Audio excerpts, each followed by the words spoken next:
How you doing, guys? This is Eric from RuleTheWasteland.com, SecretOfTheInternet.com, and BuyThermite.com. I did a video recently about the polls and a few reasons why I don't think they're right, mostly due to certain methodology that they're just not accounting for, or the methodology that doesn't account for certain facts that are specific to this election about how, but there's also a element of purposeful fraud, which I mentioned in the first one, which is only one of the elements. There are other elements at play here, just due to the way the polls have been constructed for many years. But there's also elements of purposeful fraud, and people have been commenting on that video saying like, "Oh my God, you don't believe the polls,"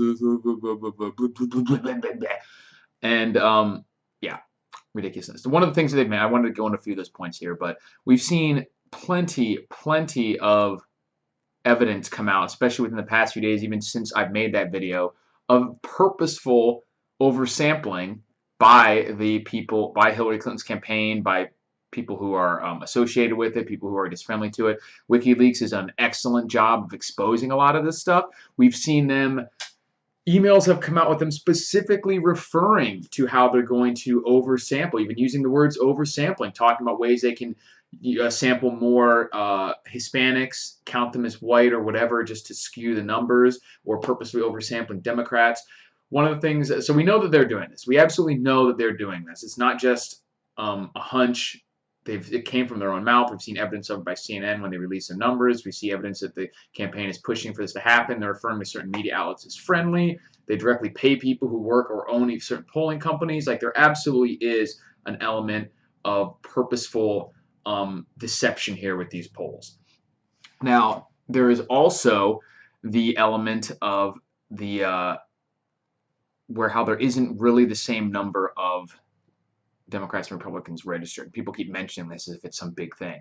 Like, oh yeah, well, oversampling is, so you have to oversample Democrats because there's more registered Democrats than there are registered Republicans. And that's true, there are, but people seem to think this is like a 5 or 7 point thing or something. And when in reality, the last I checked, it was something like 29 to 31%.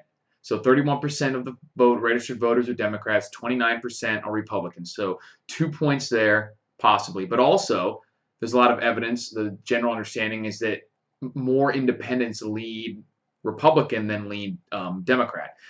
So even though you might have a slight edge in registered Democrats, the conservatives / Republicans have a slight edge in the undecided or independent voters. Not necessarily undecided, but the ones who are registered as independents.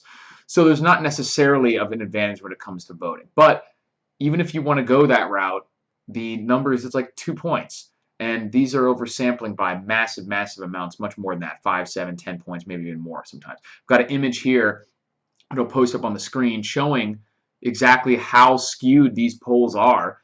Basically, they've plotted this in favor of the Democrat registered voters and how they sample registered Democrats more so than registered Republicans and how skewed that is. And you can see it's actually been increasing over time as well. So they started off giving them a little boost and increasing it now to like 15 points or something average skew in who they're sampling. And still Hillary's only ahead by a couple points. You know what that means. And this is what I was talking about in my past video on why the polls are wrong. And as further evidence of this, even if these numbers were collected correctly, like I said before in the other video, the pollsters themselves may be doing everything right in some instances, and the data they're collecting isn't a good representation of reality. And as evidence of this, you can look at the third-party vote. I have no reason to think that the third-party vote won't be more this election than it has been in the past. I think there will be records set, but it's not going to be like people are saying in these polls, like they're announcing they're going to vote. They have Johnson at like 10, 12%, Jill Stein at like 4%. If Jill Stein gets 4% of the vote in the popular election, I will eat my fucking shorts. There's absolutely no way that is going to happen.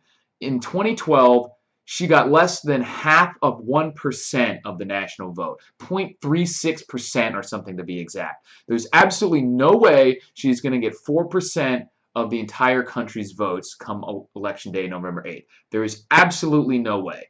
Same with Johnson. I don't think anyone, third party, has ever cracked 2%. Last time, I think it was Johnson again, I believe, was the nominee for the Libertarian Party in 2012. He got just under or right at 1% of the national vote. He might double that this time. I think he'll set a record and double that. I think Jill Stein will double or triple hers.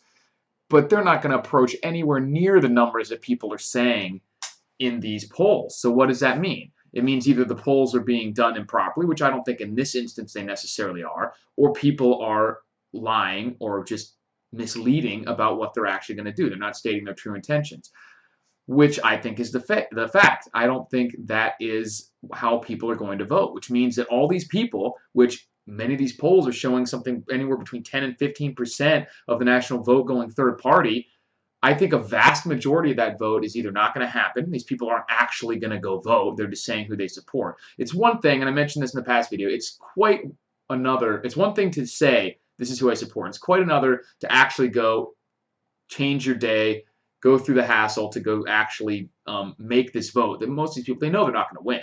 It's symbolic. So it's even less likely that these people are going to go and actually make this symbolic vote than the people who are voting for Trump and Hillary. And even those people, not all of them are going to go show up at the polls, even though they're saying this is who they're going to vote for. That's why the enthusiasm gap is so important.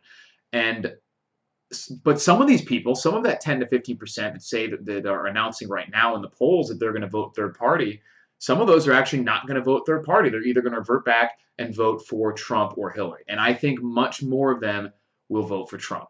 First of all, there's someone who wants to go third party. They're looking to shake things up right away. You know they're not happy with the status quo. And Hillary is the status quo politician. She's the most status quo politician that we've probably had. She's such a non-deviation from the status quo. She's a total continuation of this neocon / neoliberal like amalgamation that we've had over the past few election cycles, where pro-war, pro-spending, pro-big bank, and everything like Bush and Obama and all these are the same in that regard. They keep spending, they keep getting money from all these corporate and bank interests, and they keep going on the wars and the ridiculous international foreign policy. So these people are not about that. And we even have Jill Stein coming out and saying that if you're trying to avoid war, Donald Trump has the more coherent foreign policy. So some of her voters are probably going to go to Trump more so than they would to Hillary if they don't decide to actually vote for her.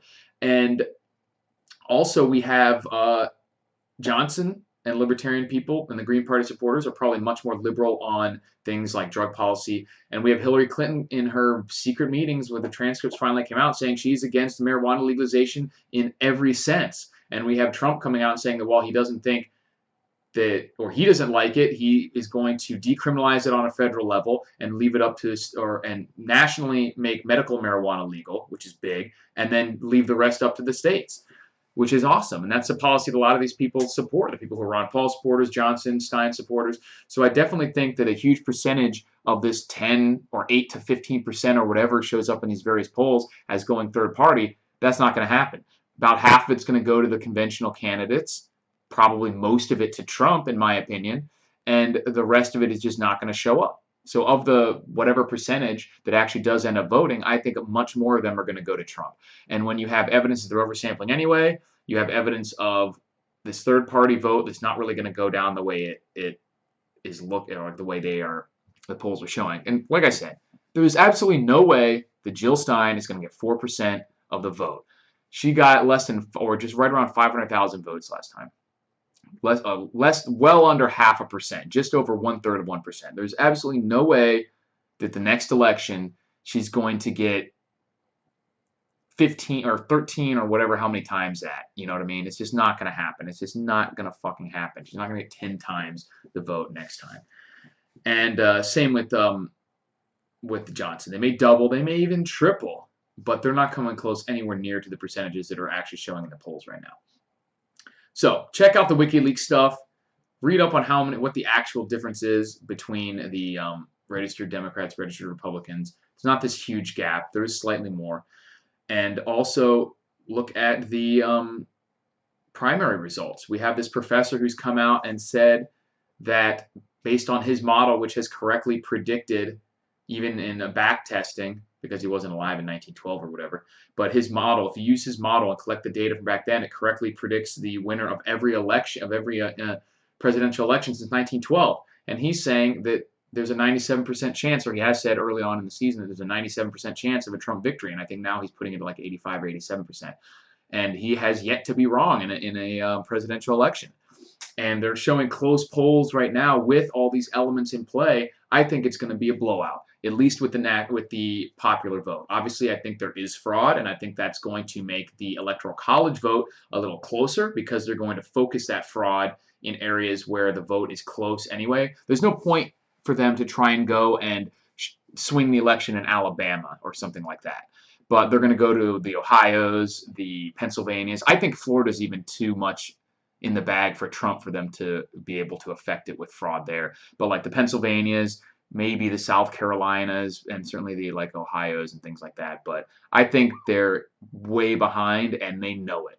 And that's just a little bit more information for you guys, but I really encourage you to go read these WikiLeaks releases proving that they're doing oversampling, that they're playing with the polls, they're actually talking to what they call friendly media outlets and things like that. So it's a total disgrace, but there's no way that these polls are going to turn out the way they're saying now, especially with the third-party candidates. Let me know what you guys think. Comment down here, rate and subscribe, and I'll talk to you guys later.